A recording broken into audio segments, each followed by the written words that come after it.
Hey, what is up everybody, it's ℂ𝕂𝔻𝔻 here for Anime Uproar, and Asta from Black Clover just had the worst day of his life. First, his marriage proposal gets rejected, then his role model, the Wizard King, turns out to be a villain who attacks him, then the woman he loves is turned into an angelic demon fallen angel type creature right in front of him, and then she tells him to please die as he gets sliced by Lucius. Oh, and did I mention that Julius is likely Asta's father and that his entire existence is a lie? Crazy stuff, I know, but I will explain it all right now. You guys know what to do if you enjoy our vids and you want to see more in the future. Leave a quick like and comment. It only takes you a second, but it really helps us with that YouTube algorithm. And if you haven't already, make this the video that you subscribe and hit that notification bell to turn on all notifications. The way that YouTube works, you really have to go through the trouble of subscribing, hitting the bell, and selecting that option that says all. If you don't do this, you're still gonna miss a ton of our video even if you are subscribed. It's just how it goes. Finally, this video will contain Black Clover manga spoilers, so please proceed with caution, you have been warned. The latest chapter confirms that Asta is indeed using his Devil Union form against Lucius. But because he can only maintain this form for 5 minutes, he has learned a new technique in order to compensate for that time limitation. Over the course of the time skip, Asta has learned to use a sort of partial form of Devil Union in which he limits the amount of anti-magic that he releases. And this actually increases the time limit that he has from 5 minutes to 10 minutes. Asta concentrates his anti-magic on a single point, such as his arm and sword, instead of dispersing it throughout his entire body. And this doesn't only increase his time limit, but it also allows him to deliver stronger and more densely packed anti-magic attacks. This is a great little technical improvement for Asta, and he is definitely going to need it because Lucius does not mess around. Due to his ability to manipulate time, Lucius's magic makes him too fast for Asta to be able to successfully deliver a decisive blow. And with Sister Lily still being right there behind Asta as all of this is happening, Asta also has to worry about her safety. After successfully dodging Asta's attacks, Lucius goes on the attack as well, launching multiple time magic spells right at his opponent. Lucius proclaims that magic which manipulates time is supposed to be invincible because there is nothing in this world that can defy time. And yet, there is only one glaring exception to this rule, and that exception is anti-magic.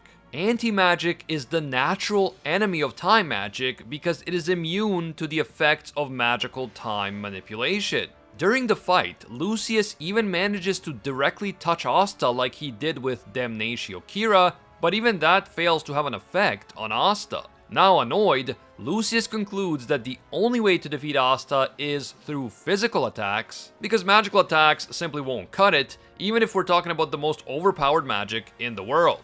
As the fight between Asta and Lucius rages, the buildings around them begin to collapse from the damage. And this means that once again Asta has to worry about his friends and all the other innocent bystanders who are happening to be there, along with fighting Lucius. This only makes the already difficult task of fighting someone like Lucius even more challenging. Now fully aware that he can't rely on magical attacks, Lucius decides to turn the fight into what is essentially hand-to-hand combat. Now of course, this is hand-to-hand combat that involves like flying and superhuman strength and super speed, but nonetheless, it is a close-distance brawl between the two men.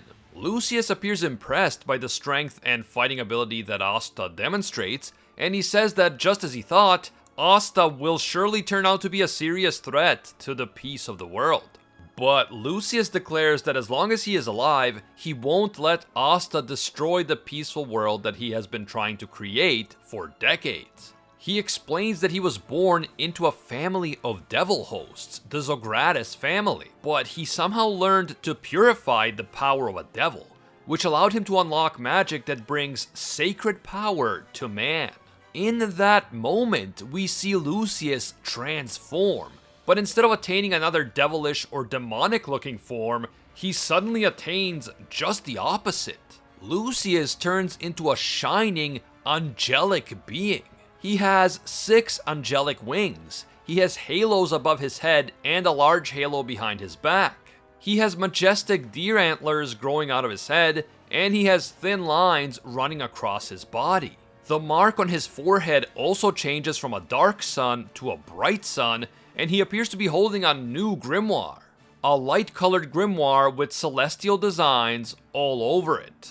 This grimoire does look like the dark grimoire that Lucius revealed in chapter 331, and it could just be the angel transformation version of that grimoire. But we have to note that the color is clearly different, and the two spade symbols in the middle seem to have morphed into something new. And Asta immediately notices that something is different about Lucius's key. It no longer feels like human key or devil key. It is something different altogether. And honestly, this is a really interesting development. I just assumed that as Lucius transformed, his appearance would look more and more devil-like, as was the case with his siblings. But Tabata just threw us a curveball by making Lucius's transformation look like the furthest thing from devils. He looks like an angel, and judging by what he said, it seems that Lucius was able to somehow purify devil magic in order to turn it into this strange new angelic magic. A magic that Lucius believes represents the pinnacle of humanity. This is what true humans look like. Asta then loses track of Lucius's teleportations, and before he can do anything to stop him, Lucius grabs Sister Lily and begins using her as a human shield against Asta. Lucius then reveals the true nature of his magic, and yes, many of us have been predicting this for a while. Dante has flesh or body magic, Vanica has blood magic, Xenon has bone magic, and Lucius has soul magic.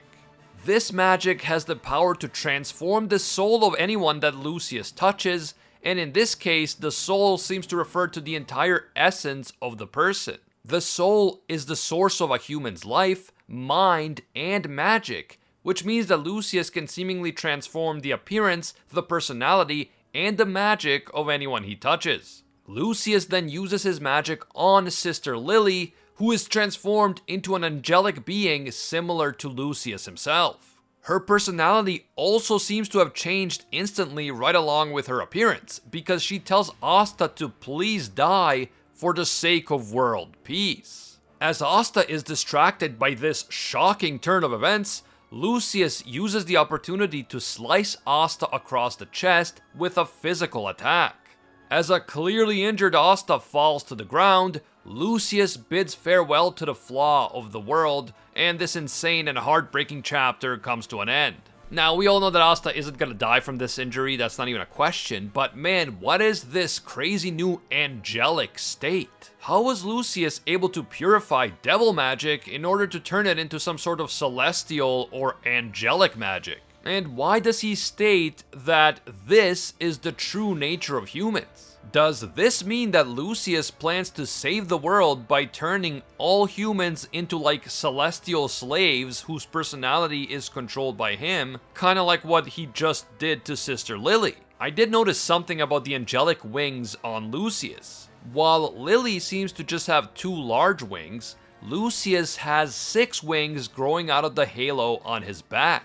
This is intriguing because in the Bible, there are celestial beings with 6 wings, and these beings are known as the seraph. The seraph or seraph are known for singing the praises of God, but Lucius didn't really mention God or the idea that he is serving a god or gods. So, is this a hint that Lucius plans to use devil magic to turn himself into a god, and then all the humans he turns into angels will just serve him as his celestial slaves?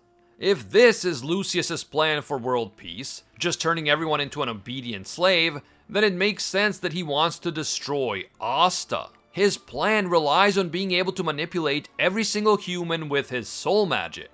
But since he can't manipulate Asta, Asta will surely fight back and ruin his plans. So in order for Lucius's master plan to work, both Asta and anti-magic have to go. Now I'm wondering, was it this soul magic that gave Julius the ability to transform his appearance? Or is that a separate type of transformation magic that is unique to Julius? Since Julius and Lucius are 2 souls within one body, do they each have a magic of their own, or do they both share soul magic?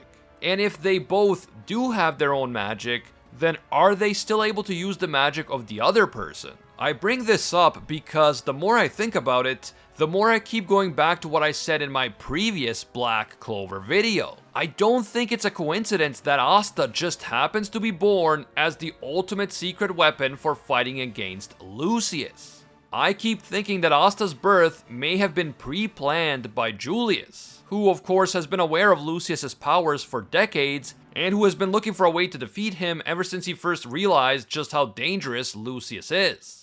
I believe that Julius had some way of doing his own thing in secret without Lucius realizing what he was doing.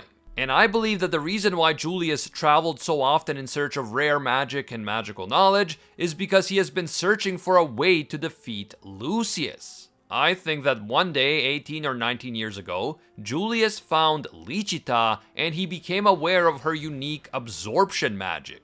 I think he realized that ℂ𝕂𝔻𝔻 could one day give birth to the natural enemy of Lucius, and so he fathered Asta together with ℂ𝕂𝔻𝕻. But how did Julius and ℂ𝕂𝕻𝔻 achieve this? Well, besides the obvious part. What I mean is, how did baby Asta survive inside ℂ𝕂𝕻𝕻's womb when her magic sucks the life force out of every living creature around her, except for devils, of course? Well, if we assume that Julius himself was spared from her magic because he is a devil host, then how do we explain the fact that Asta also survived? What if Asta is actually ASTAROTH? Hear me out. What if Julius used soul magic to somehow transfer the soul of the time devil Astaroth into the body of ℂ𝕂𝕻𝕻's baby? But he did it in a way that allowed Astaroth's time magic to remain inside Julius's body, and only his soul was transferred into baby Asta. Could this be why we still haven't seen Astaroth? Because the soul of Astaroth, or at least some part of it, is actually within Asta himself.